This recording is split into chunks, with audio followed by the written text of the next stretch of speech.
The email from our real estate agent arrived while I was reviewing tenant applications for my latest property acquisition. Congratulations! The sale of 1542 Maple Avenue has been finalized.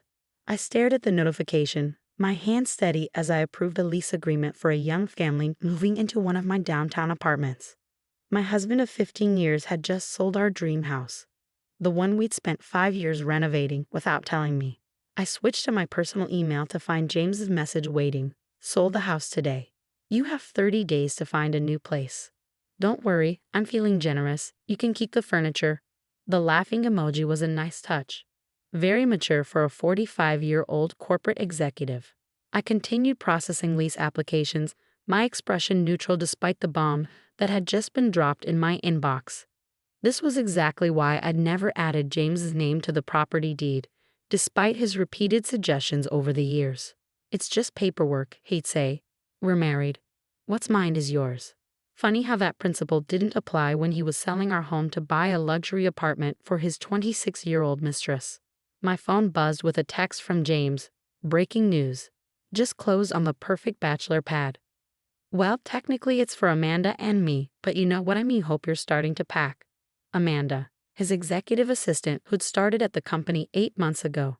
I'd met her at the holiday party, watched her laugh too loudly at James's jokes, noticed how she always seemed to need his help with basic tasks, despite her supposedly stellar resume. I'd seen this story before, just usually from the landlord's side when young mistresses suddenly needed to break their leases. My work phone rang, the private line only select clients had access to. Sarah Harrison speaking. Ms. Harrison, it's Robert Chen. Is this a good time to discuss the downtown development project? Of course, Mr. Chen. I've reviewed the proposals. I think we can move forward with the acquisition. I pulled up the relevant documents while James's text continued buzzing on my personal phone, each message more smug than the last. Certain he finally pulled one over on his simple housewife who'd never understood his big picture thinking.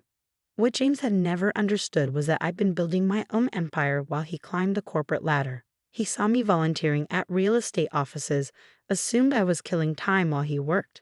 He mocked my little hobby of attending property auctions, never questioning where I disappeared to during those long weekend shopping trips.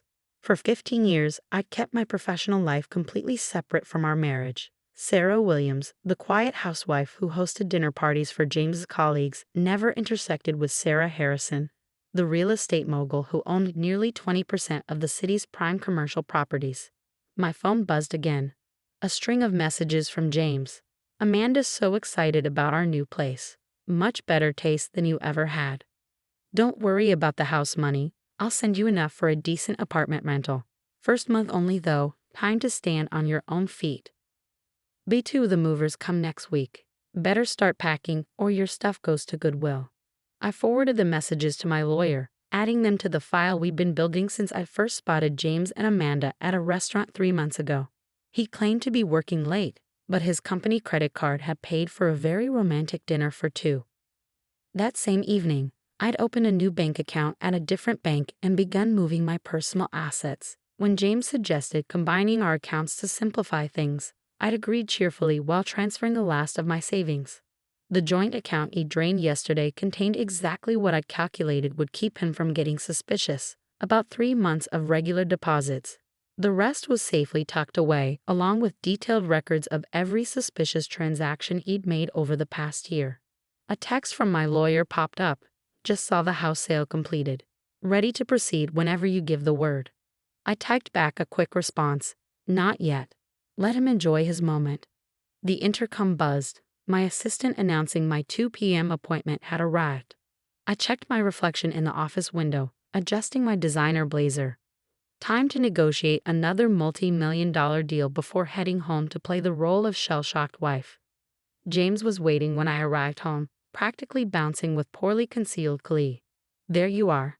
Did you check your email? Big changes coming. He was dressed in what I privately called his midlife crisis wardrobe. Designer jeans too tight for his softening mill, a blazer that screamed trying too hard to look young. I set my Target shopping bags down, maintaining the careful image I crafted over our marriage. The house sold quickly. Don't sound so glum. Change is good for you. You've gotten too comfortable anyway. He followed me into the kitchen, watching as I put away the grocery store brand coffee he always complained about. Amanda thinks you'll like the apartment complex I found for you. Very age appropriate. I bit back a smile, thinking of the luxury high-rise I owned 3 blocks from his new bachelor pad.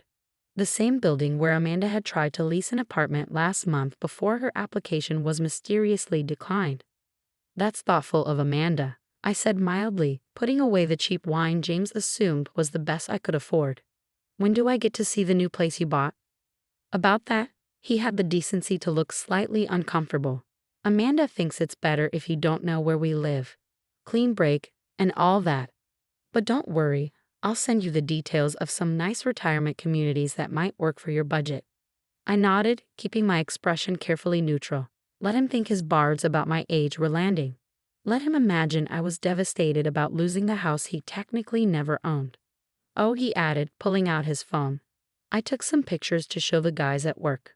Want to see your replacement home? He held out his phone, showing me a familiar luxury apartment. Unit 2100 in the Grand, one of the most exclusive buildings downtown, my building. It's beautiful, I said truthfully. I personally overseen the renovations last year. Must have cost a fortune. Worth every penny. Amanda deserves the best. He swiped through more photos, not noticing my slight smile. Top floor, amazing views. The owner was reluctant to sell, but money talks. I remembered that negotiation well. The former owner had been very reluctant until I'd made an offer significantly above market value. I'd known the unit would be perfect for a certain type of tenant, wealthy, status conscious, and ultimately temporary. Speaking of money, James continued, I transferred your half of the house sale to your personal account. Should be enough for a few months' rent while you figure things out. Maybe get a job. Though at your age, he trailed off with a smirk. I checked my phone, making a show of looking relieved. Thank you, James. That's generous. I know, I'm too nice sometimes. But hey, 15 years of marriage should count for something, right? Even if you never quite lived up to expectations. My phone buzzed with a text from my lawyer, everything in place whenever you're ready. I looked at James, still scrolling through photos of my property, gleefully planning his new life with his younger girlfriend in an apartment I owned. The same James who'd spent years belittling my little hobby, mocking my interest in real estate, suggesting I focus on being a better wife instead of playing businesswoman. I should start packing, I said quietly, playing my role for just a little longer. 30 days isn't much time. That's the spirit. Accept reality and move on. I'll be staying at Amanda's until the new place is ready. Don't worry about forwarding my mail. I've already handled it. I waited until I heard his car pull away before calling my lawyer. Time to proceed, I said, my voice steady. Let's make sure Mr. Harrison and his girlfriend fully understand their new living arrangements. The next morning, I arrived early at my office downtown. The same office James had never bothered to visit, despite my mentions of volunteering there. I just finished reviewing the final documentation when my assistant buzzed. Ms. Harrison? Mr. James Harrison and Ms. Amanda Chen are here to see the property owner. They seem quite agitated. I smiled, straightening my designer blazer, the one James had never seen, so different from the Target clothes I wore at home. Send them in. The door opened and James stormed in, Amanda trailing behind him. They froze at the sight of me behind the executive desk, surrounded by property awards and development plans. Sarah? James's voice cracked. What are you? We're here to see Sarah Harrison. Yes, I said calmly, you are. But, his eyes darted around the office, taking in the framed photos of development projects, the industry awards, the wall of business magazine covers featuring my success story. You're not. Sarah Harrison, CEO of Harrison Real Estate Development, owner of the Grand and about 20 other premium properties in the city. I smiled pleasantly, including as of this morning your former house on Maple Avenue. I believe you just sold it to one of my holding companies. Amanda's designer bag slipped from her shoulder. You're the owner who approved my lease application last month. And declined it, I confirmed. Along with every other application you've submitted in the city. Amazing how hard it is to find a nice apartment when you have an unfortunate rental history. James fell into one of my visitor chairs, his face ashen. The Grand, our new apartment. My building, I corrected. And about that, I'm afraid there's been a problem with your purchase agreement. My legal team discovered some irregularities, something about funds used from a joint account without proper authorization. I slid a document across the desk. You'll find all the details here, along with the terms for unwinding the transaction. Oh, and your 30-day notice to vacate the Grand.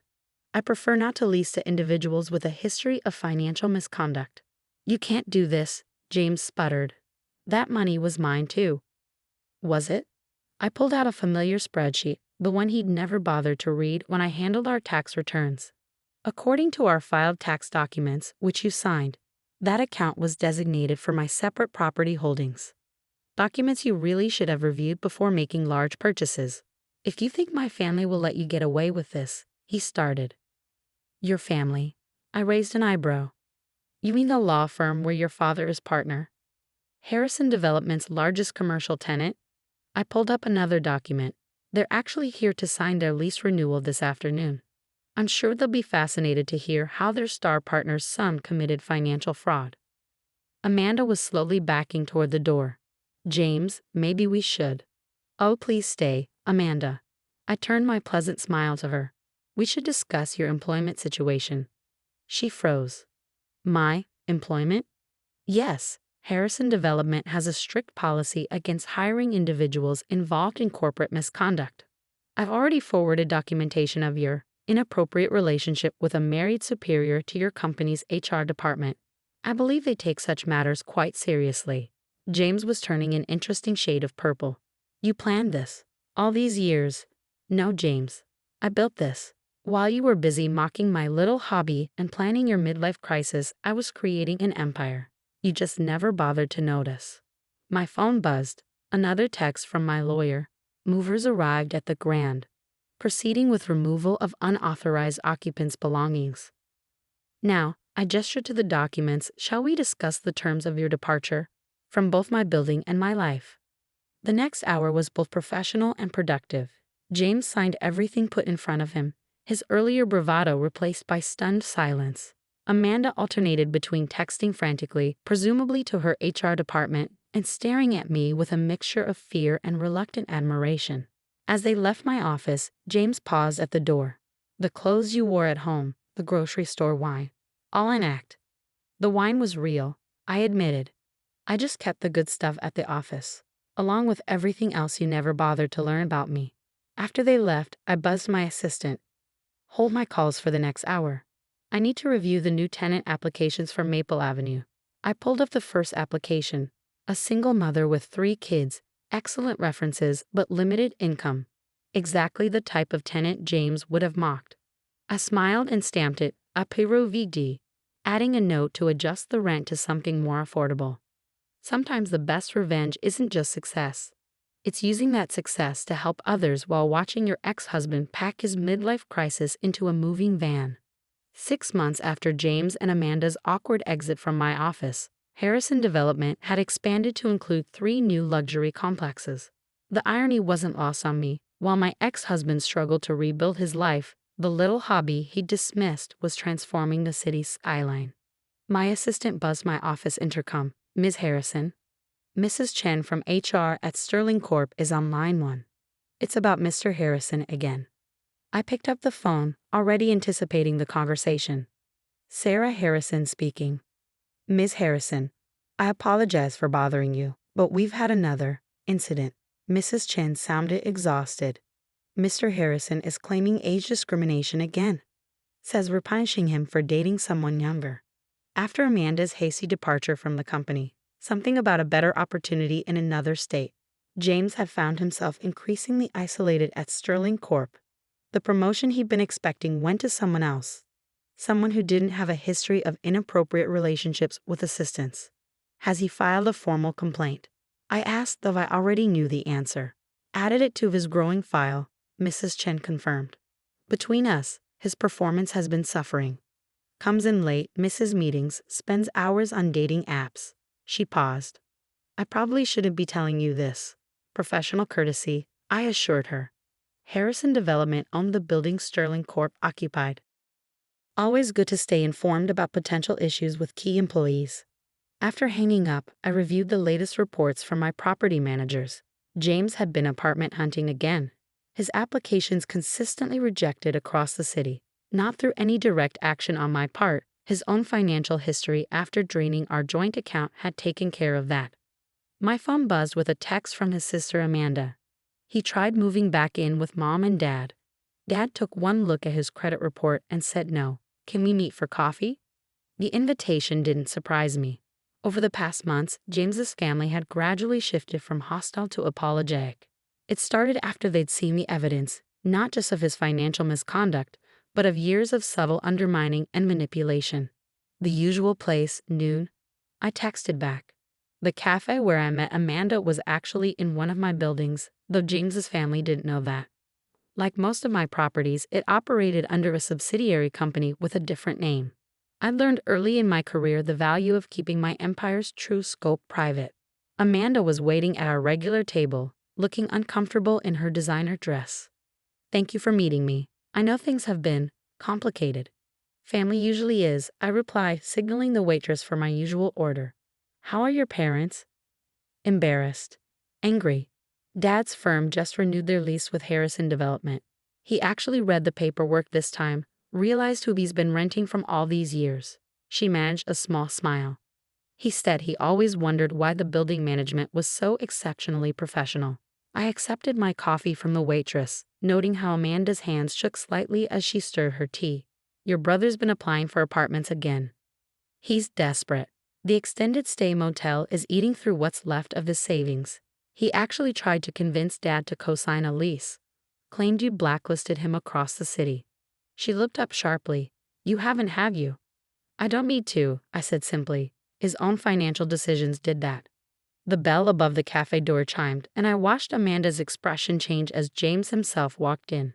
He'd aged in the past 6 months, his designer clothes replaced by off-the-rack wear, his confident strut now more of a defeated shuffle. He spotted us and froze, clearly unsure whether to retreat or advance. Pride won out. He'd approached our table, trying to summon his old arrogance. Well, my sister and my ex-wife. Plotting against me again. Sit down, James, I said calmly. Your sister's worried about you. Worried? He barked out a laugh, dropping heavily into an empty chair. Now everyone's worried. Where was this concern when he jabbed a finger at me, destroyed my life? You destroyed your own life, Amanda replied quietly. Sarah just refused to let you destroy hers too. James deflated slightly, his anger giving way to something more pathetic. I can't even rent a decent apartment. Every application gets rejected. Did you know I'm living in a motel? Me, a senior executive. Former senior executive, Amanda corrected. Or did you forget about your performance review last week? I watched the siblings, noting how their dynamic had shifted. Amanda had once been James's staunchest defender, believing his claims about his cold, controlling wife. Now she saw him clearly, not as her successful older brother, but as a man whose choices had finally caught up with him. I don't suppose, James turned to me, attempting a charming smile, we could discuss some sort of arrangement? For old time's sake. What kind of arrangement? You own half the city's luxury properties. Surely you could help with my housing situation. His smile widened, though it didn't reach his eyes. I've learned my lesson. Growing older with grace, that's me now.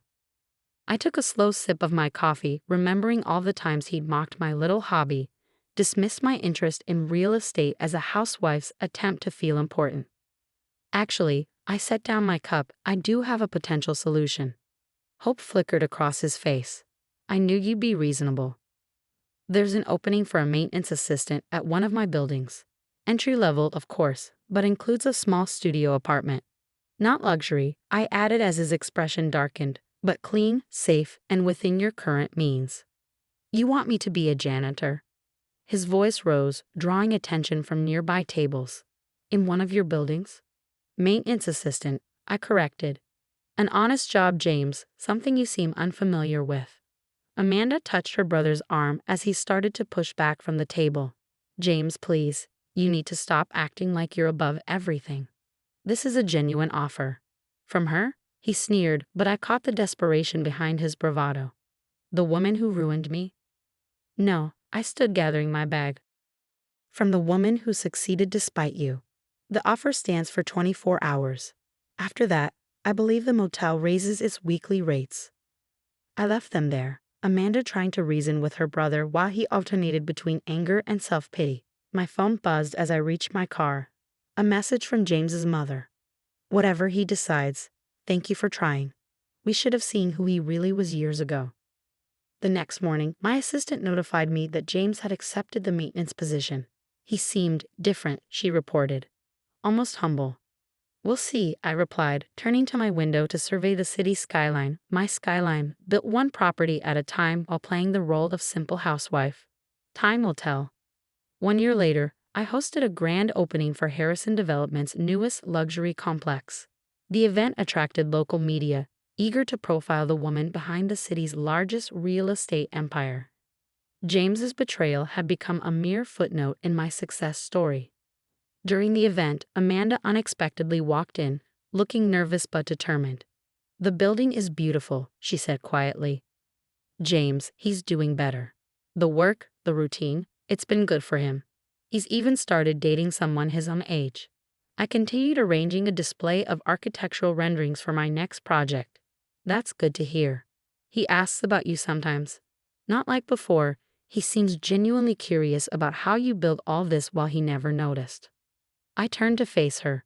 What do you tell him? That he spent 15 years looking down at what he thought was a housewife's hobby, while you were looking up at the buildings you would own. She smiled slightly. He's starting to understand the difference. After she left, my assistant brought in the latest property acquisition proposals. There's a promising development opportunity in Miami, she mentioned. The same city where James's former girlfriend Amanda moved after everything. I thought about that, how Amanda had fled to Miami, thinking to escape the consequences of her choices, only to discover that real estate connections spread far and wide. Schedule a viewing, I decided. It might be time to expand our horizons. My phone buzzed with a message from my lawyer. James's performance reviews from the maintenance job are in.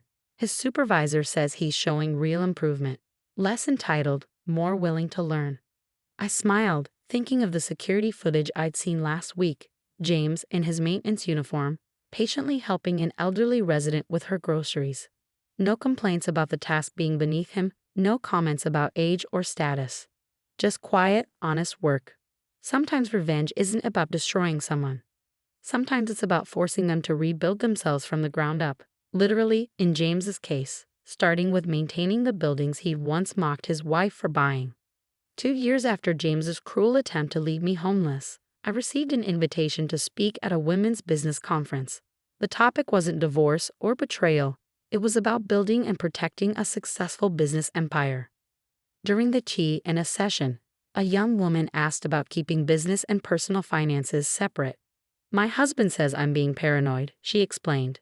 That marriage means sharing everything. My ex-husband said the same thing. I replied, right up until he tried to claim half my business in our divorce. Trust your instincts.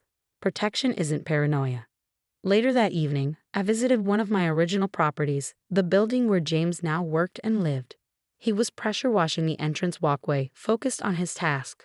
Good evening, James. He looked up, startled but not hostile. The past 2 years had changed him, humbled him in ways I'd once thought impossible. Sarah, he turned off the pressure washer. The building looks good. Your new development across town looks amazing too. I saw it in the business section. Thank you. I studied him, noting the lack of designer clothes, the work-roughened hands. Your supervisor says you're doing well. Yeah, well, he gestured to the gleaming walkway. Turns out I'm better at maintaining success than destroying it. Took me long enough to learn that lesson. I nodded, turning to leave, but his voice stopped me. I used to think you were just playing at business, he said quietly. That your interest in real estate was cute. Watching you build all this while I thought I was the successful one. It's the best revenge you could have taken. No, James, I replied, looking up at the building that had given him a second chance. The best revenge was becoming successful enough to offer you a path back to dignity. Whether you took it was up to you. I left him there, returning to my office to review plans for my next development. My phone buzzed with a text from my lawyer. Another property acquisition had been finalized. I smiled, thinking of James's words. He was right about one thing: success was the best revenge. Not because it hurt him, but because it had made me strong enough to rise above the hurt he'd intended to cause. The frame in my office still held his cruel text about my little hobby, but now it was surrounded by awards, achievements, and plans for future growth.